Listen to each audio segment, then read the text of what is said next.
Já, komið sæl, hér við borði hjá mér sest hún Anna Björg Jónsdóttir, öldrunarlæknir á Landspítalanum. Sæl, vertu velkomin. Kæra þakkir, takk. Við ætlum aðeins að ræða þessi öldrunarmál í heilbrigðisþjónustunni. Þú tókst við hvað öldrunardeildinni í ágúst á þessu ári. Eða þess 2022. Nei, fyrir ekki 2022, mann finnst það bara að vera ennþá sama ári. Síðasta ártalið. Heyrðu, og stundum verið vísa til þess sem þú hefði tekið þessari heitu kartöflu á Landspítalanum.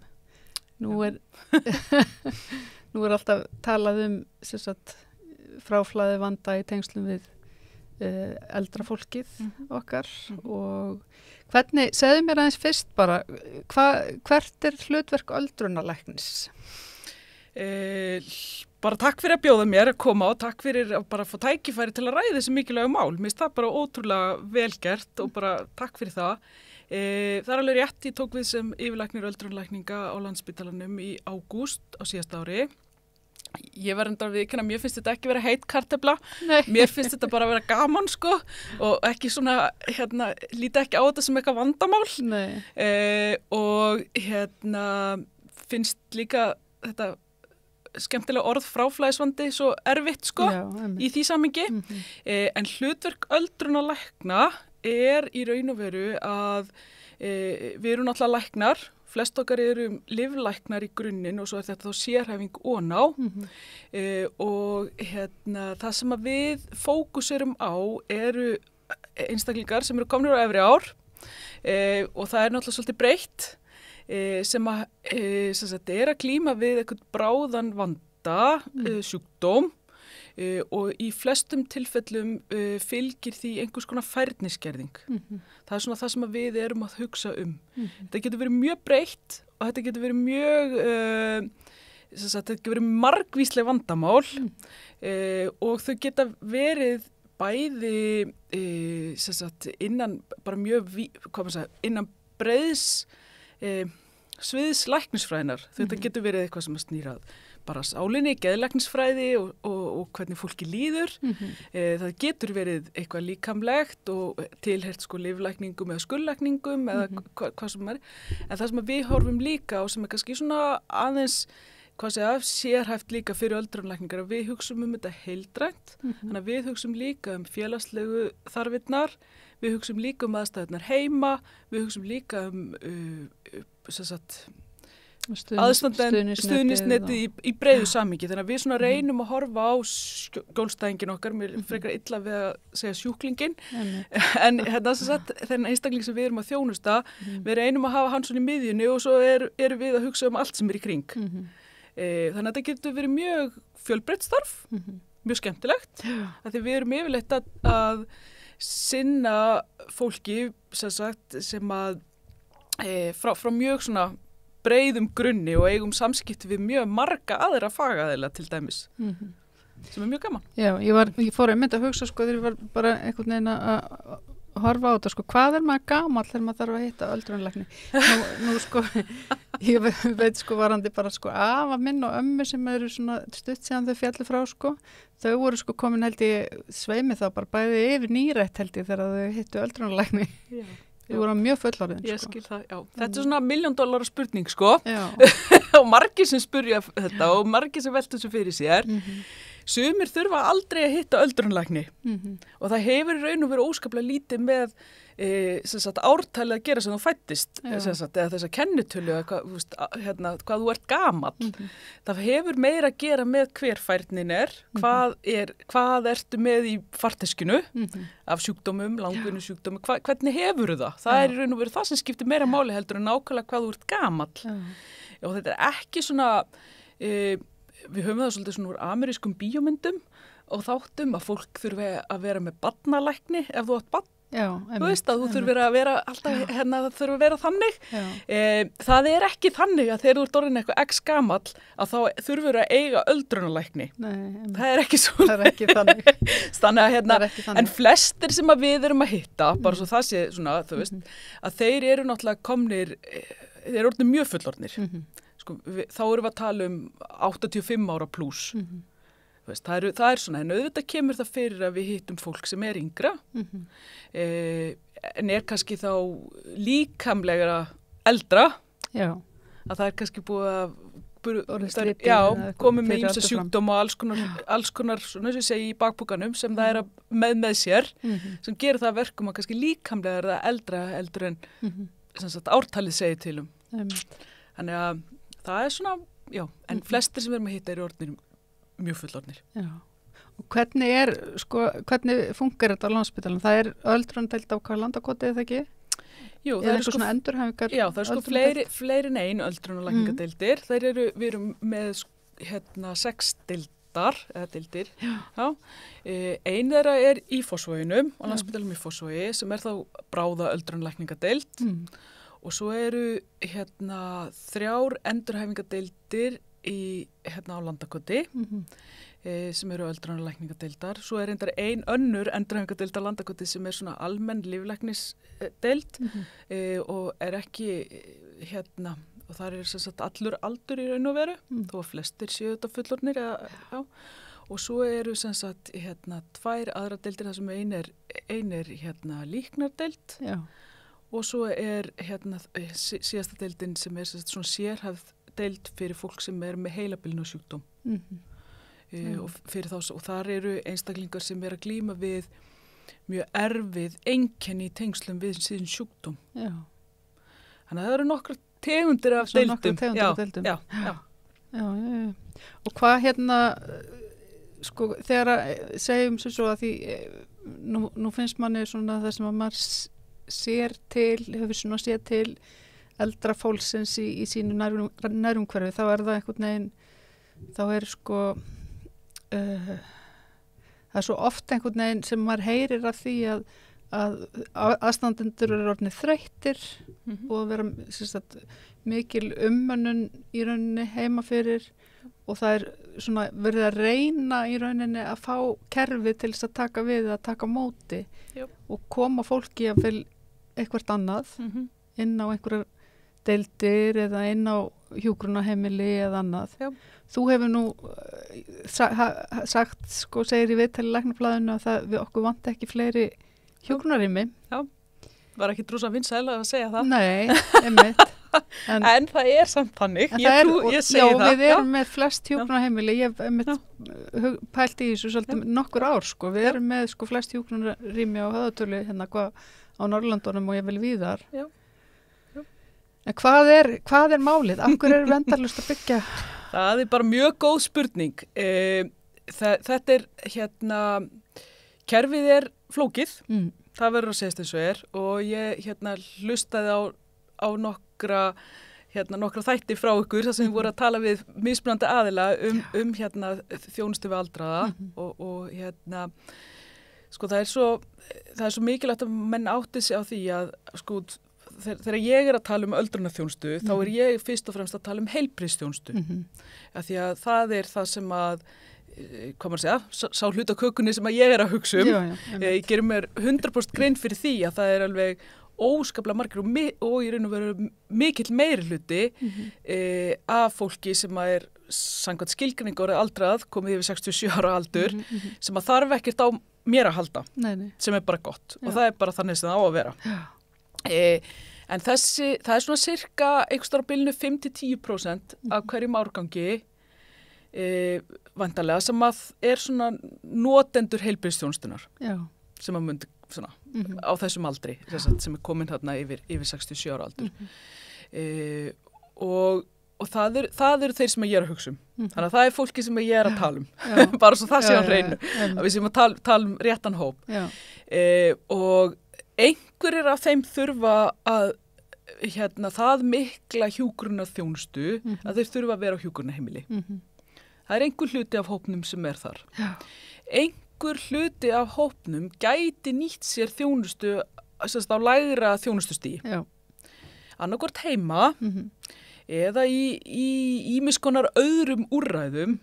Ég hef líka svolítið verið að tala um það að við þurfum að hugsa út fyrir boxið og upphugsa eitthvað annað heldur en heim, spítali, hjúkrunarheimili. Já, það er einhvern veginn bara svona, það er bara þrír hlutir. Þrjár stoppistöðar. Já, og það er svolítið svona, come on, það getur ekki verið að við þurfum að tróða öllum honi í þessi 3 box.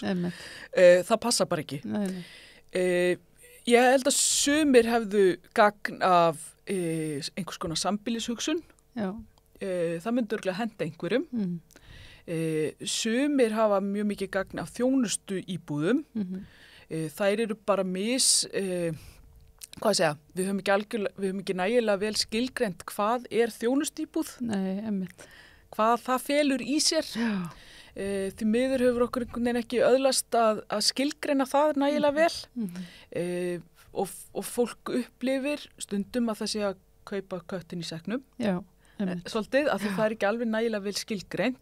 Og það þýðir ekki að þeir sem er að bjóða upp á úrræðu sé að ekki gera sitt besta, ég er ekki að segja það, ég bara, það er einhvern veginn ekki nægilega vel skilgreint hvað þetta á að þýða. Og það þyrfti jafnvel að vera fleiri en ein tegund. Þjónustu. Já, með mismunandi mikilli þjónustu. Sumir þurfa, hvað maður að segja, bara í gæsafótum að fá aðstoð við þrif og að einhver líti inn til þeirra einu svona dag og að aðganga mat eða sem sagt matsal. Aðrir þurfa kannski aðeins meira þegar þeir þurfa einhvern sem kemur og minnir þá á að mæti í matsalinn eða svona sem sagt, en geta samt alveg verið einir.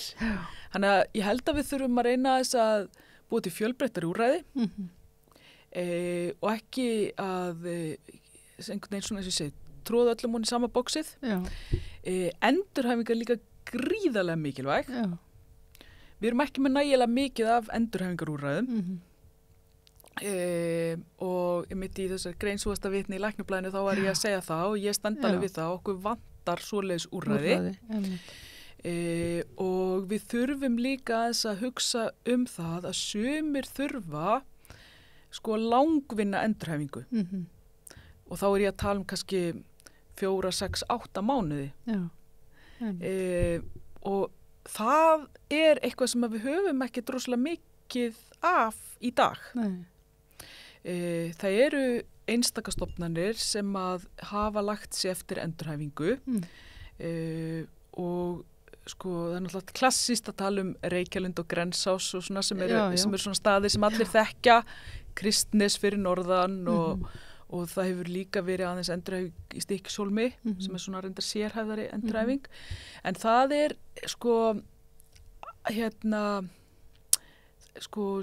allt þetta hefur verið svolítið svona sérhæfð endurhæfing. Er ekki líka svolítið varðandi þessu endurhæfingu á þessum stöðum að þú þarft að vera svolítið mikið sjálfbjarga? Jú, það er svolítið þannig að fullari fólk sem er farið að missa færni, það getur í rauninni ekkert farið á þessa staði. Nei. Og það er svolítið það er líka svolítið mismunandi hvernig fólk skilur hugtakið endurhæfing.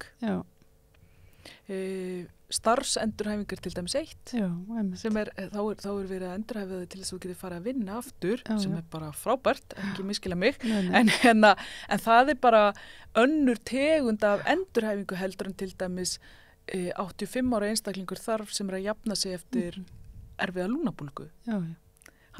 Sá einstaklingur þarf bara annað að því þess að ekki að hann þurfi endilega að fara á hjúkrunarheimili sem er svolítið svona okkur vantar þarna eitthvað millistig finnst mér og það er alveg rétt að þau eru endurhæfingardeildir á Landakoti og margar þeirra þær hafa náttúrulega verið fyrst og fremst fyrir eldri hópinn og það hefur alveg verið þannig að margir þeirra eru mjög lengi og ég held alveg að þessi þörf fyrir slíkt úrræði það má hins vegar ræða það hvort að það úrræði eigi heima inn á Landspítalanum. Já, ég skil hvað áttu þér. Það er alveg önnur umræða sem að menn hafa einhvern veginn ekki almennilega verið tilbúinir til að taka. Hvar er þetta á heima? Og mér finnst til dæmis að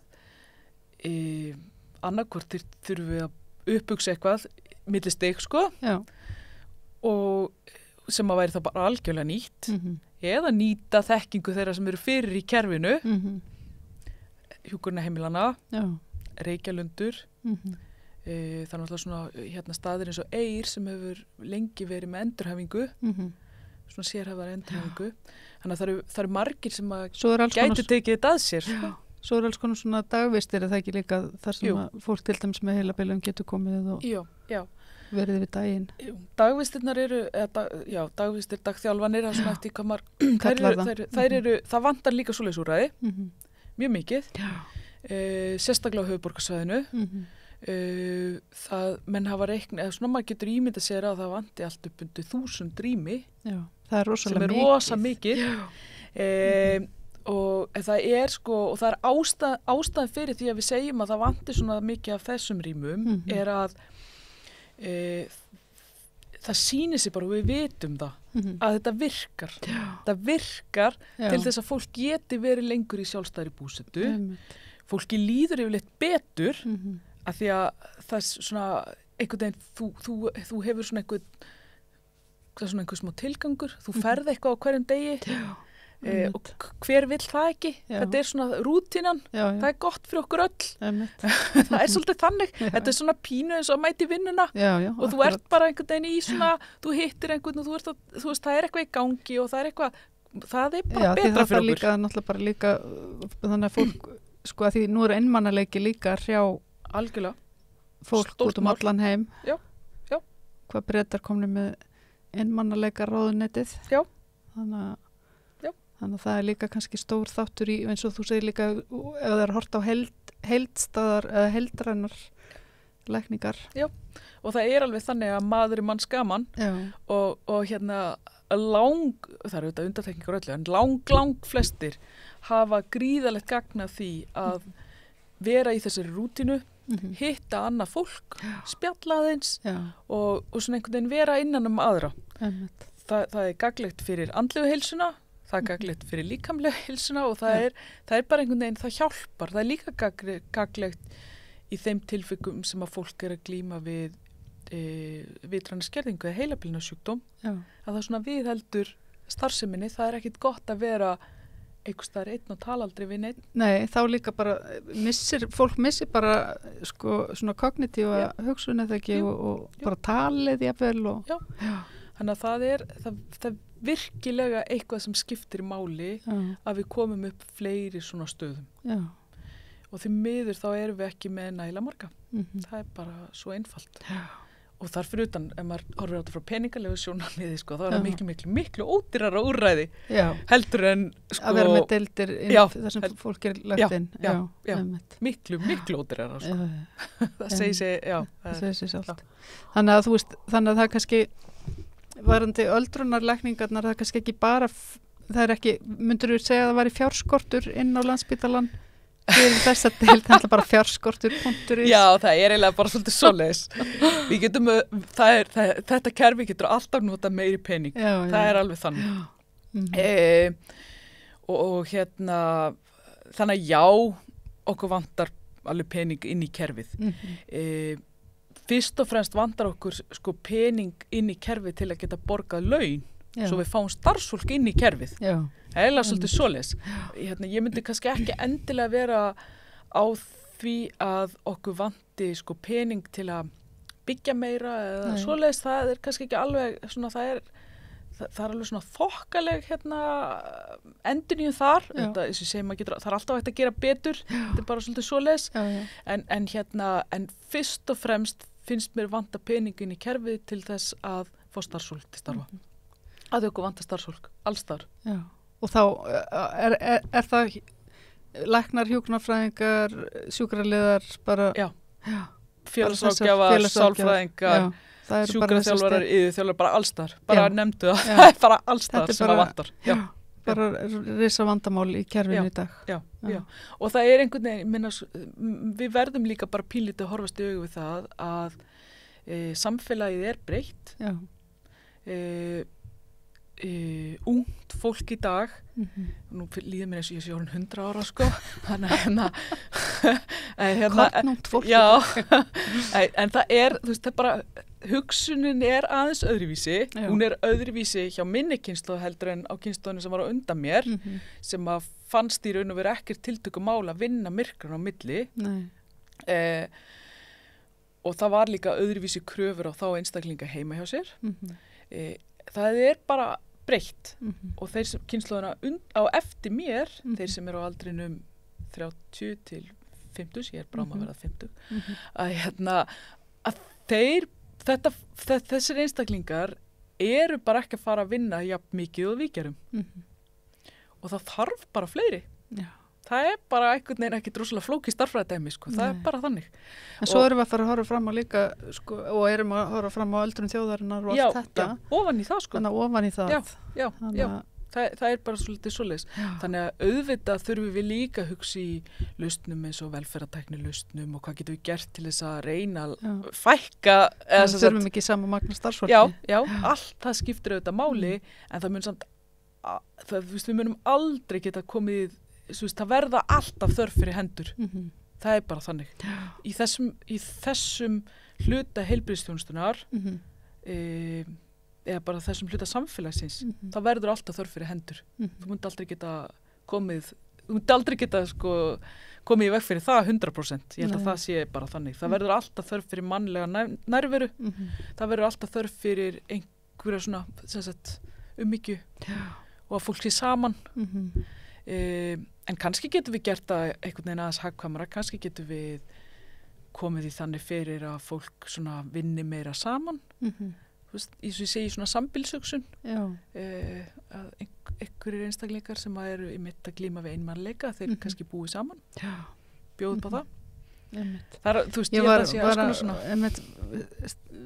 nefnaði einmitt að því ég er búin að vera að tala við svona nokkra aðila einmitt þessi mál undanfarið og ég var einmitt að einhvern tímann að nefna það einmitt hvort að fólk þyrfti ekki bara að fara að gera svona öldrunarplan sem að einhvern veginn þekkist held ég ekkit voðalega vel á Íslandi að plana neitt.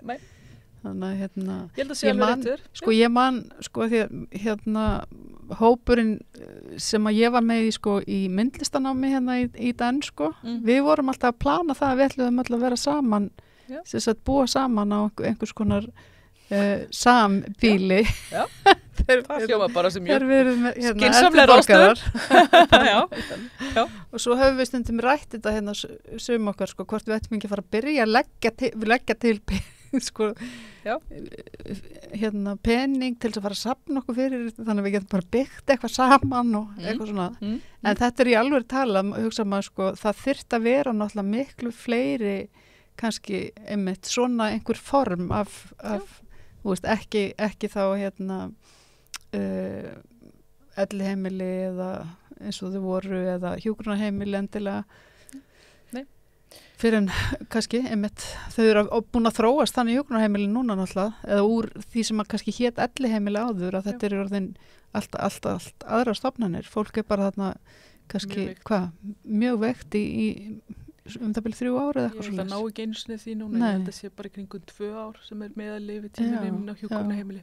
En það þeir einstaklingar sem farin á hjúkrunarheimili núna, þeir eru bara almennt séð mjög veikir. Og þetta fólk sem þarf miklu umönnun og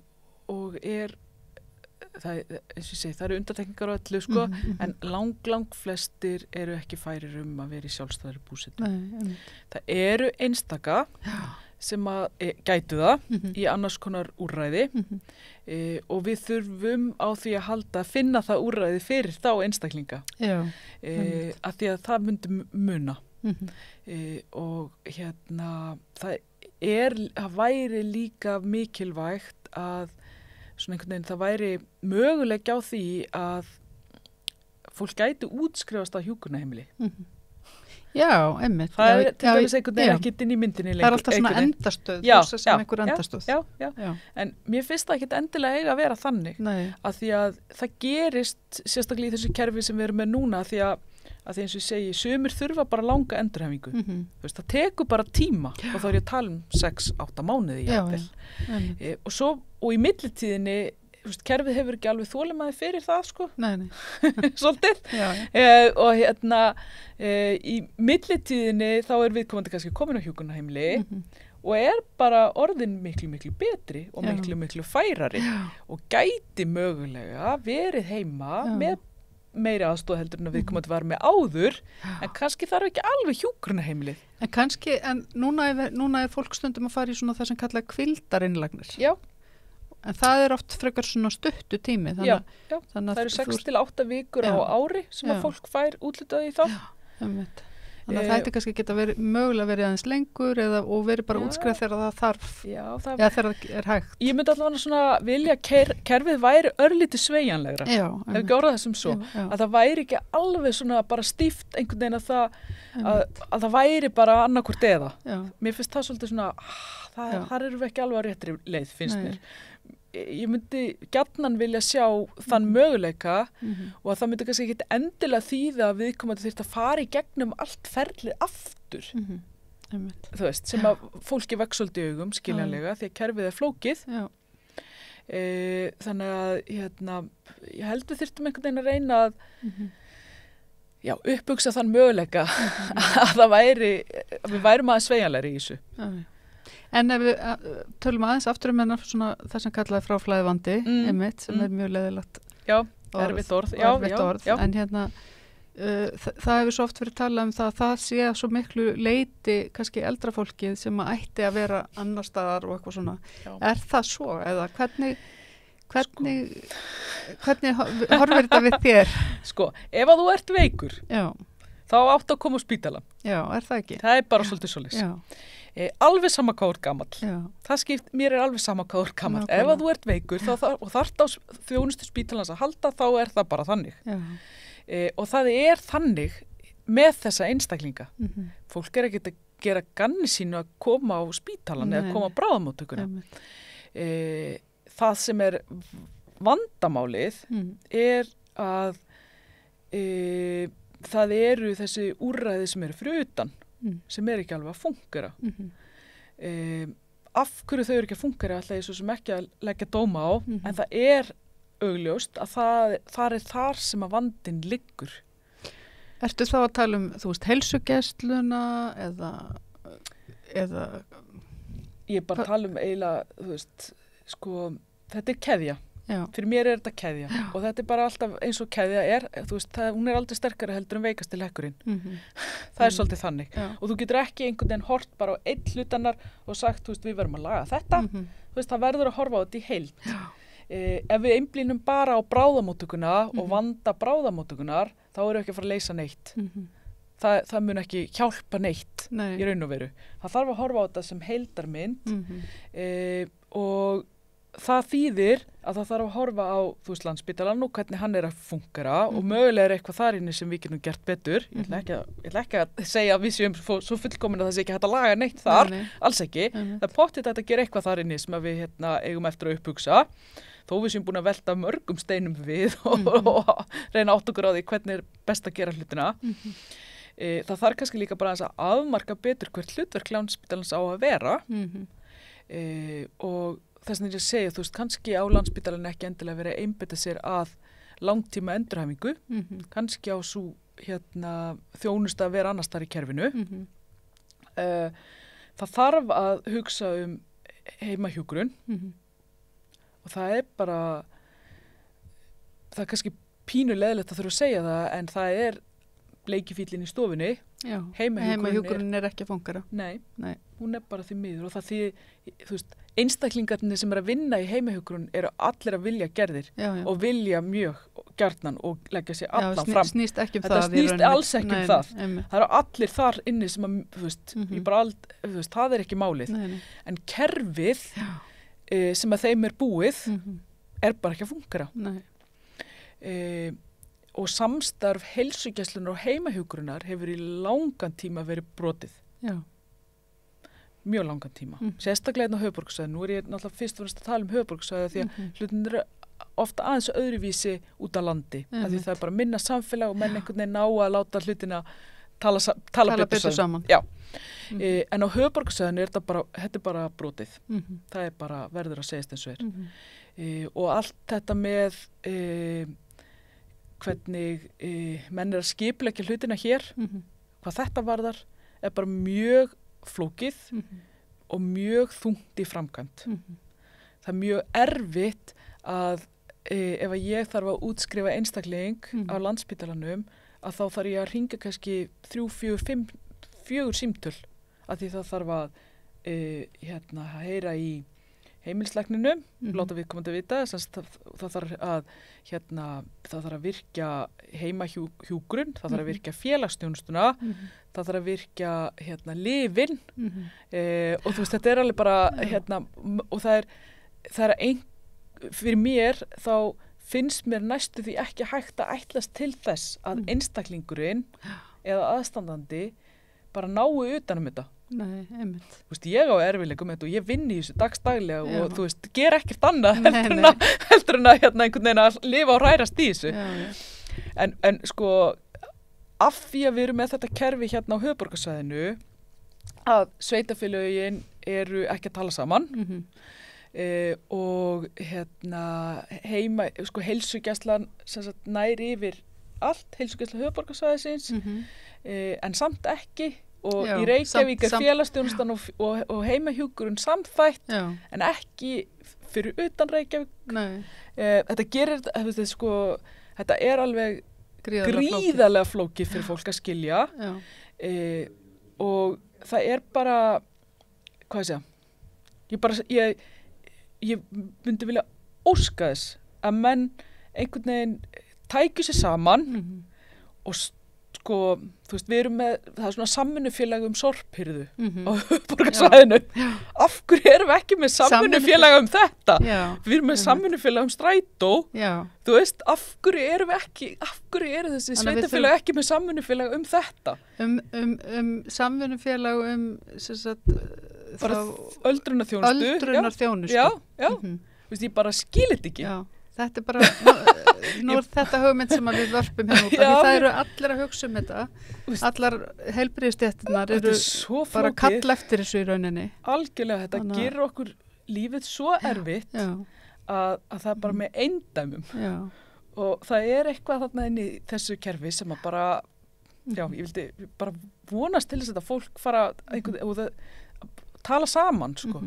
Og vinna saman. Ég veit ekki alveg hvernig það er hægt að gera þetta betur. Og svo erum við náttúrulega með þannig svona pínu óplægðan akur sem eru hjúkrunarheimilin, sem er svona 3. stóri leikandinn, ef maður getur sagt sem svo, eða 4. stóri eftir hvernig þú lítur á það. Og sum þeirra myndalegu vilja gera meira. Einmitt. Og það er svona einhverjum ásökum, eiga menn í erfiðleikum með að semja það. Ég veit ekki okkur það er. Er það ekki kannski líka því þetta er einhvern veginn, þetta er svo dreift á mörgum höndum einhvern veginn og flókið. Gæti verið. Og það er náttúrulega, sko, á höfuðborgarsvæðinu eru náttúrulega mismunandi rekstrarform á hjúkrunarheimilunum. Nákvæmlega. Og það er kannski líka svolítið svona sérstakt, ef maður hugsar það, sko.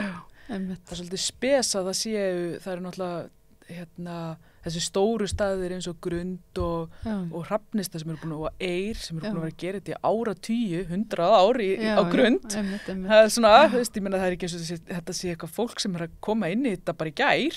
Þau kunna þetta alveg, þau vita alveg hvað þau eru að tala. Og eru, fyrirtæki, það er svo sem alveg rétt, en það er svona pínu sérstætt að svo eru aðrir staðir sem eru sko reknir á ríkinu. Á höfuðborgarsvæðinu. Einmitt. Það er svona... Þetta er... Ég myndi gjarnan vilja sjá þetta aðeins meira samrænt, sko. Þarna eru brotalamir. Það er allavega tækifæri til úrbóta. Tækifæri til úrbóta, við getum orðað þannig. Eða endurskoðunar, eða hvernig menn vilja. Ég held að menn ætti að nýta sér þekkingu hjúkrunarheimilana aðeins meira, því að það er fólk sem er búið að vera í þessum bransa í svolítið langan tíma, sko. Einmitt. Svona lokum, finnst þér við vera sem samfélag að hugsa vel fólkið okkar eða erum við að bregðast gamla fólkið okkar? Þetta er svolítið erfið spurning. Ég held að við séum öll að reyna okkar besta. Ég verð bara að segja það. Samfélagið okkar er dálítið flókið. Samfélagið okkar er svolítið lítið. Það er allir með marga hatta á höfðinu til að láta samfélagið ganga. Og ég hef alveg samúð með því að þú náir ekki að gera allt þú veist að hver og einn einstaklingur ná ekki í öllu og ég skil alveg það að bara út af því hvernig